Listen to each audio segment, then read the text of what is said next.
Vaccines are the only product in America where you cannot sue to claim, had you made that product safer, my child would not be injured or killed.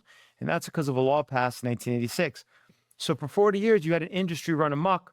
That is the reason why with vaccines, unlike other products, you really do have to do your own homework. The market's not going to correct to make them safer.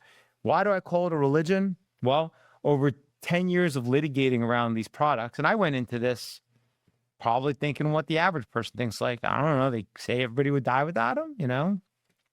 But over 10 years of hundreds of lawsuits, deposing world's leading vaccinologists, including the world's leading vaccinologist, and an endless amount of legal engagement with federal health agencies, state health agencies, and the supposed premier scientists in this area, what I found is that there is what they tell the public, there's what the public health, quote unquote, authorities tell you, and then there's what the reality is, what the primary sources show you, what they admit when their backs against the wall in a federal lawsuit, or they're forced to do so under oath when you know you're holding the evidence in their hand and they're staring at you and they have no choice. Those are two very, very different things. Often they contradict each other. They're often completely at odds. Often they're completely the opposite. And so I wrote the book to really draw out that differential. Here's what they tell you. Millions would die in America without vaccines. And then here's the reality of what the data show, what they have had to admit. As an example, and I do that for transmission. I do that for pre-licensure safety. I do that for post-licensure safety.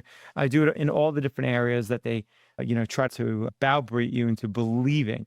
And I call it a religion because the folks who push this stuff, they believe it's true. It's not based on evidence. They believe it.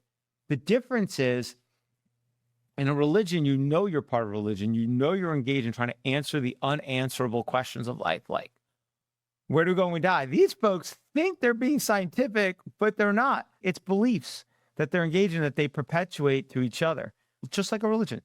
Yeah, you talk about, even from, the priests, right? The hierarchy, the structure from pharmaceutical firms, or the Stanley Plotkins, who are the high holy priest here.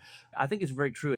I was a Boy Scout leader. I have 3 kids who did Scouts. And I remember the last few years they did it, it was during the COVID thing. And the Boy Scouts would meet outside with masks on. And I thought, good grief, you got to be kidding me, right?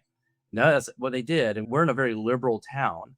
And I say that because it seems like this religion of vaccines is ideological from a big government perspective. I mean, people who are liberal or left of center, or what do you want to call it, Democrat, tend to be more, they believe this. They just, empirically believe this. I remember a woman pulled in and she had almost like, when you get married, it says, just married. Well, she said on the back of her, said, I got vaxxed and it feels so good. And I thought, well, that's kind of strange.